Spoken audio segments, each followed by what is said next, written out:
Are you tired of your Odoo website missing social media icons? In under 3 minutes, you'll add Instagram, Facebook, and more directly to your site. We'll start by opening the website editor, then add a social block, choose Instagram, paste your link, and save. You'll start on the home page of your Odoo website. Then, click on the website app to open the site builder. Now, hit the Edit button at the top right corner. In the Blocks panel, click on Social.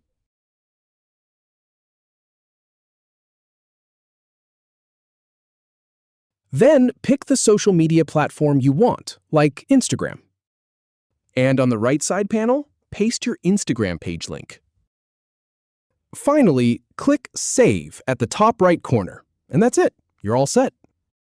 If you have any feedback or if any info is inaccurate, please leave a comment below. We'll do our best to answer or redo the video if needed. Thanks for watching.